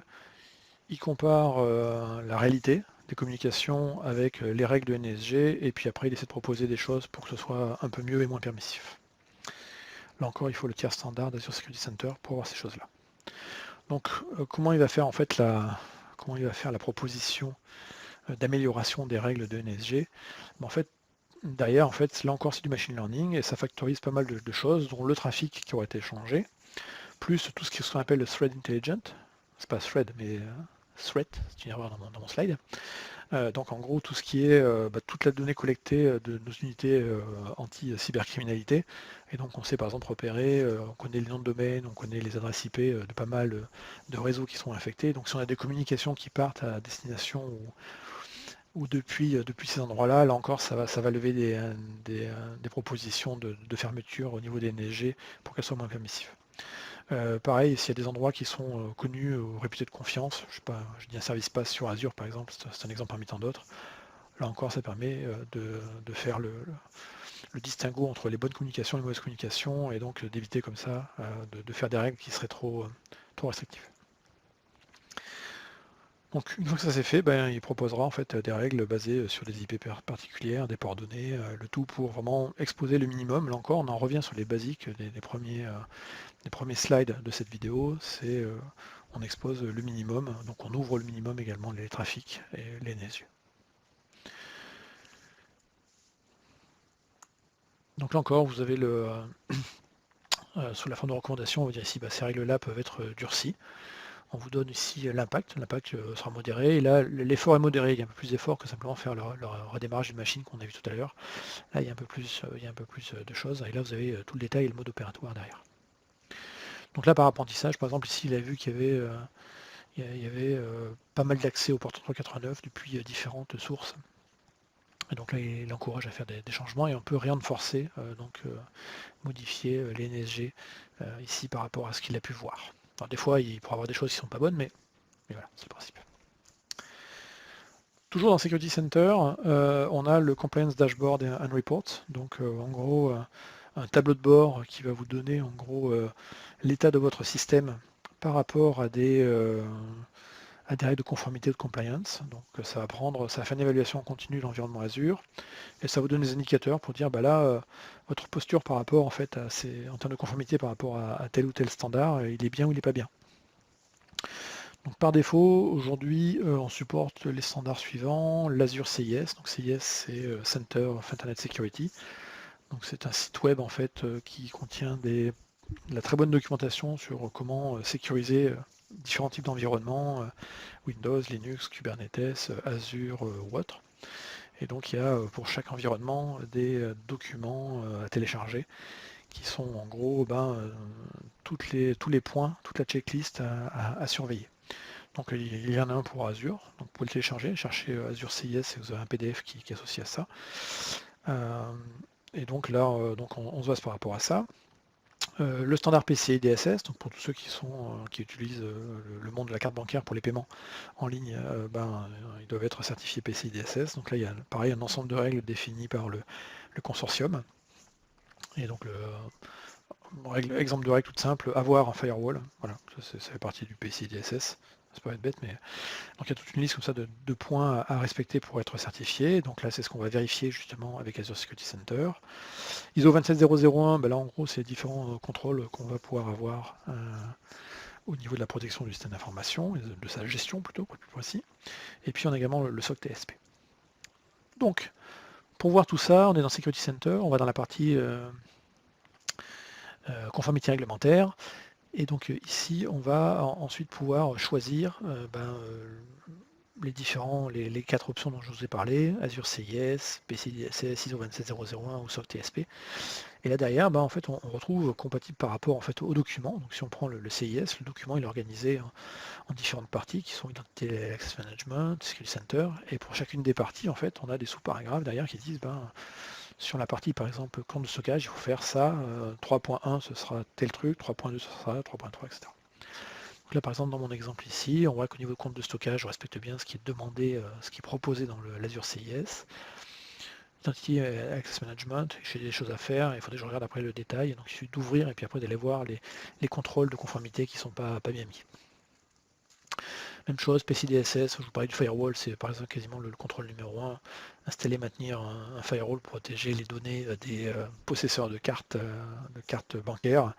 Bon, j'ai pas de site de banque derrière dans mon exemple, mais effectivement, il n'a pas détecté la présence d'un firewall dans mon architecture. Ensuite, dans les nouveautés qui sont en train de vraiment évoluer depuis les derniers 6 mois, on va dire, c'est tout ce qui est Threat Protection, donc protection contre les menaces. Donc première chose, c'est qu'on a le Threat Protection pour les machines Azure et les machines qui ne sont pas dans Azure. Donc comment ça fonctionne? Et en fait, ça va utiliser le puits de log qui est un Log Analytics Workspace, dans lequel en fait les différentes VM vont en fait loguer dans ce puits de log. Donc il y a un agent qui sera installé localement sur les VM et qui envoie ensuite en flux l'information dans ce puits de log, et les logs sont crunchés par le système qui va du coup déterminer si à un moment le système est soumis à une menace ou pas.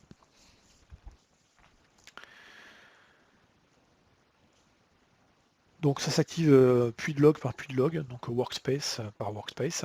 Et quand on vient l'activer, eh bien il vous dit voilà, ça va. Choisissez ce que vous voulez protéger. Donc est-ce que c'est juste des machines virtuelles, Azure et non Azure, ou également, là c'est en preview actuellement, au moment où je fais la vidéo, sur les serveurs SQL, que ce soit des serveurs SQL dans Azure ou pas dans Azure. Ensuite, du coup, dès qu'on a des machines comme ça qui sont hors Azure, visuellement, on va les retrouver dans Azure Security Center avec une signalétique un peu particulière. Ce sont ces petits serveurs qui sont violets derrière avec un GUID. Donc tout ça, c'est des serveurs en fait qui sont aujourd'hui hors Azure dans un data center, mais qui pourtant se retrouvent là encore dans la console Azure Security Center avec également les règles de recommandation pour la partie sécurité. Pour les services de passe, donc là c'est ce que je disais, c'est en train de se généraliser pour les services de passe les plus utilisés chez Azure en tout cas. Là encore, tout ce qui est activité anormale, menace, donc tentative de prévention, on va le faire, on va l'avoir dans Threat Protection et ça va s'activer service pass par service pass. Donc on en a aujourd'hui pour les app services, pour les comptes de stockage, les SQL database, les containers registries, ça c'est très récent. Ça date de Ignite 2019, donc novembre 2019. On l'a également sur Azure Kubernetes Service. Là encore, ça date de novembre 2019. Et là encore, ça nécessite le tiers standard. Et là, la facturation elle est spécifique à chacun des services. Par exemple, sur l'Azure Container Registry, le Threat Protection va consister à faire un scan en fait, des images qui sont dans la registry. Chaque image scannée est facturée. Dans le cadre d'Azure Kubernetes Service, on va facturer au corps par nœud en fait, le nombre de corps par nœud. Donc là on a le détail ici, pareil, pour l'activer, on vient sur la partie pricing standard, et puis là on vient sélectionner les éléments de passe qu'on veut protéger, le pass SQL Server, les app services, Kubernetes ou la registry. Donc au-delà de l'activer au niveau d'Azure Security Center, il faudra ensuite venir choisir sur les différentes instances ou différentes VM ou différents services, l'utilisation. Donc là par exemple ici, je suis sur une base de données SQL Database. Et donc je viens dans la partie Advanced Data Security et j'active ici le paramétrage. Et je choisis ici les protections que je veux, sur lesquelles je veux que l'analyse soit faite. Injection SQL, vulnérabilité SQL, exfiltration de données, connexion anonyme ou anormale de clients. Si on est sur les comptes de stockage, les comptes de stockage, le Threat Protection va notamment faire tout ce qui est détection des accès anormaux et de tout ce qui est exfiltration de données. Et donc on verra après des alertes par email avec les actions d'investigation, de correction associées. Et là encore, on va retrouver dans Azure Security Center l'ensemble des alertes. L'activation est relativement simple, on vient simplement dans le portail Azure et on active la fonctionnalité. Donc ici, il est activé. J'ai une version résumée dans l'interface de mon compte de stockage Azure qui me dit par rapport à la partie sécurité, ici, tu as activé le tiers standard. Il n'y a pas de transactions qui ont été analysées. Ce compte de stockage n'a pas beaucoup bossé, mais si j'ai eu plein de transactions, il me dirait il y a X transactions qui ont été analysées et il y a eu telle ou telle alerte de sécurité.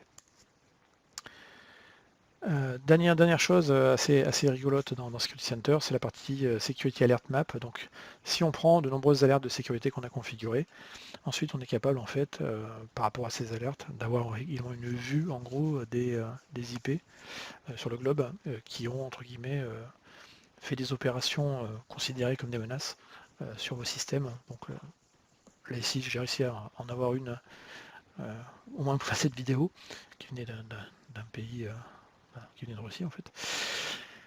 Et voilà. Donc en gros ça permet de voir un petit peu quelles sont les sources d'attaque, même si on sait que l'IP c'est pas tout ce qui. Ça veut pas dire forcément que les gens qui attaquent viennent de là, mais le dernier paquet en tout cas est parti d'ici. Dernière solution dont on va parler dans cette vidéo, c'est Azure Sentinel. C'est une solution native en cloud de SIEM, donc l'acronyme de Security Information and Event Management, donc un outil de gestion des événements et des informations de sécurité. Donc globalement, ça fait quoi? C'est un service qui va collecter des données dans Azure. Donc ces données, elles proviennent, soit c'est des données d'utilisateurs, d'appareils, d'applications ou d'infrastructures, que ce soit des données locales, c'est-à-dire des données provenant d'Azure, ou des données qui vont venir d'autres fournisseurs de cloud. Ça va permettre à Azure Sentinel de détecter plus facilement les menaces, de réduire également tout ce qui est faux positif. Donc pour réduire tous ces faux positifs, ça c'est la grosse problématique, c'est quand on prend des milliers, des millions de messages par jour, c'est difficile de faire après le tri là-dedans de ce qui est un vrai message, ce qui n'en est pas un. Et puis la volumétrie n'aide pas en gros et prend du temps. Donc pour réduire tous ces faux positifs, on va utiliser toutes les informations que nous on a déjà à Microsoft avec nos nos centres de renseignement sur la partie cyber. Et puis tout ce qui est des algos de machine learning pour là encore automatiser un maximum le traitement de ces données pour n'en ressortir que ce qui est réellement pertinent. Du coup, une fois qu'on a tout ça, l'administrateur d'Azure Sentinel va pouvoir également analyser, faire des enquêtes sur certaines menaces et après faire ce qu'on appelle un drill down, donc descendre un petit peu plus pour savoir qu'est-ce qui a pu se passer. Et donc ça va permettre également à Azure Sentinel de faire de la réponse à incident. Donc réponse à incident en essayant au maximum d'automatiser, donc avec de l'orchestration et de l'automatisation intégrée de certaines tâches courantes. Quand c'est juste une alerte qui dit il y a une tentative d'alerte, une tentative de brute force, du brute force, il va toujours y en avoir. Après, il faut savoir contextualiser et il y a des moments juste bloquer, par exemple, l'IP qui a fait le brute force de manière automatisée sans avoir à le faire à la main. Ça, c'est un exemple simple, mais que vous comprenez. Et puis, Sentinel, donc on va pouvoir récupérer des informations de plein d'endroits. Donc, ça va, en fonction de ce qu'on va activer, ça aura des coûts. À noter, c'est que la partie données qui viennent d'Office 365, elle sera gratuite. Donc, tout l'événementiel lié à la sécurité d'Office 365 sera remonté nativement dans Azure Sentinel. Donc de base, un Azure Sentinel, quand l'instancier, il va falloir le raccorder à des workspaces, c'est-à-dire des endroits où il y a de la data, pour qu'il puisse travailler dessus. Donc on le raccorde à un workspace, un log analytic workspace. Et puis donc une fois qu'on a ça, on va également brancher les data collectors, donc au-delà du workspace, et dire là je vais me connecter à des données AWS ou des données. Alors les données également d'Azure Active Directory, on peut brancher des choses sur l'activité d'un abonnement Azure, sur Advanced Threat Protection. On peut brancher en fait Sentinel directement sur Azure Security Center, qui a déjà pas mal de choses. Mais on peut également brancher des solutions tierces, par exemple ici du Checkpoint, ou du Cisco, ou des Firewall Next Generation Barracuda. Enfin en gros, il y a aujourd'hui 32 connecteurs. La liste continue à s'étendre. Globalement, l'idée, c'est vraiment d'être un système qui va collecter toute cette information-là, venant de sources diverses et variées, et pas que Azure, et à la fin de traiter l'ensemble de ces données dans un même système qui est Sentinel. Donc, par exemple ici, j'ai branché mon Sentinel à mon Azure Security Center. Mon Azure Security Center lui-même était raccordé sur 2 abonnements Azure. Et donc, je vais remonter l'ensemble de ces informations et des alertes de Security Center, alertes de sécurité, directement dans Sentinel. Je veux brancher l'activité également de mon abonnement Azure, donc pour voir toute la partie, tout ce qui se passe dans mon Azure. Et puis une fois qu'on a configuré un certain nombre de data sources, on va commencer à voir le traitement fait par Azure Sentinel, donc de remonter le tout dans un dashboard où on va retrouver les différents événements. Donc là, ici, on a des événements liés aux performances, des événements de sécurité, etc. Si on a eu des attaques ou des menaces, là encore, on avait commencé à voir ça tout à l'heure dans Azure Security Center. Ici, là, ça va être plus globalisé, plus rassemblé, quels que soient les fournisseurs. On a ici une cartographie des flux suspicieux ou des événements qui ont eu bizarrement, les derniers incidents qui ont levé des alertes, les data sources anomalies, etc.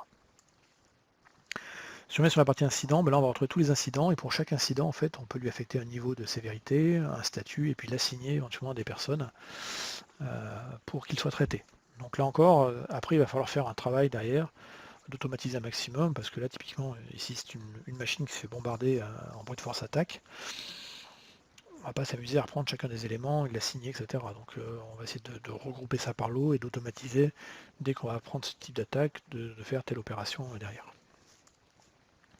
Donc dès qu'on va vouloir un peu automatiser, orchestrer la sécurité, en gros on va passer par des workflows avec un outil automatique. Donc là ici typiquement c'est du Logic App qui a été fait, qui voilà, quand il y a une réponse, une alerte a été générée, ici on crée un enregistrement, on poste un message dans un Teams, on envoie un mail d'approbation, et puis en fonction de la réponse, on va faire ça ou on va faire ça. Donc là c'est juste un exemple relativement simple. On peut dire si on considère que c'est vrai, dans ce cas-là on va bloquer l'utilisateur qui est à l'origine de tout ça, et on va bloquer l'adresse IP. Donc si c'est une tentative de bombardement, de récupération de login d'un utilisateur, on bloque l'utilisateur dans Azure AD, et puis on bloque l'adresse IP qui a fait toutes ces opérations sur le Palo Alto. Donc ça c'est un exemple d'automatisation qui permet de bloquer une brute force attaque, par exemple, typiquement. Et puis, si ce n'est pas le cas, on peut fermer l'incidence, c'est pas important, et du coup, si on est relié à un système avec du ticketing comme un ServiceNow, là encore, on peut déclencher l'opération. Donc, automatisation et orchestration de la sécurité, on va vraiment utiliser d'autres composants d'Azure comme le GCAP. Ensuite, on a la notion de workbook. Donc, les workbooks vont permettre en fait de cruncher, de réexposer finalement l'application sous la forme voulue. Les données qu'on va avoir. Donc là encore, les données qu'on va pouvoir traiter sont des données soit de Azure, soit à l'extérieur d'Azure. Et donc quand on va avoir certains workbooks, on a une présentation finalement, on a visualisé l'ensemble des données qui sont dans les puits de log de manière un peu plus exploitable. Ensuite, on va avoir la notion de hunting tools, donc qui vont être utilisés pour tout ce qui est recherche et requêtage. Donc toute l'information est stockée dans des log analytics workspace. Donc en gros, c'est des bases de données qui sont requêtables et donc on peut rechercher l'information pour peu qu'on sache ce qu'on recherche. Donc pour vous faciliter la vie, en fait, on a tout un ensemble déjà de requêtes qui sont préétablies, qui suffit juste ensuite de donner les bons paramètres qui nous intéressent derrière, je sais pas, le nom du compte de stockage, le nom de l'utilisateur qu'on recherche, etc. Donc il y a tout un ensemble ici de requêtes qui sont déjà disponibles. On peut créer bien entendu les siennes. Et donc à partir de là, par exemple ici, on a l'énumération des clés pour des comptes de stockage. On pourrait avoir ici des erreurs de login. Voilà. Donc toutes ces choses-là, en fait, à partir de là, on peut faire la recherche dessus et automatiquement on a le fait de faire le run query. Vous avez déjà la requête qui est ici, vous allez pouvoir la modifier et dire là je vais récupérer ça comme information au final. Et puis on a la notion de notebook. Donc le notebook en fait c'est des notebooks Jupyter. Donc ceux qui font de la data connaissent ça plutôt pas mal. Donc c'est un notebook va contenir en gros du texte, de la doc et du code exécutable qui est généralement du Python, du R ou du F#. Et donc en gros ça va permettre ici de faire de la recherche des anomalies, la recherche de comportements spécifiques. Donc en gros vous créez votre procédure de recherche et d'enquête, et puis vous allez avoir donc la documentation qui est écrite dedans sous la forme de Markdown, HTML, et puis vous mettez vos différents bouts de code à l'intérieur là-dedans et vous l'exécutez. Et donc à la fin ça va se terminer. Donc il y a quelques notebooks qui sont fournis par défaut dans Azure Sentinel. Donc là par exemple ici j'en avais un qui était Windows Host. Et donc le Windows Host en fait permet de faire des requêtes et de voir l'état de sécurité de certaines machines Windows. Et après d'examiner tout ce qui est session d'authentification et processus associés derrière. Donc ça utilise différents types de données, donc là vous avez tout le détail ici. Et quand on lance le notebook, on se retrouve dans un environnement connu, pour les gens qui font de la data en tout cas, qui connaissent bien les notebooks, c'est du Jupyter. Et là on retrouve tout le notebook avec le texte ici, puis un peu plus bas il y a du code.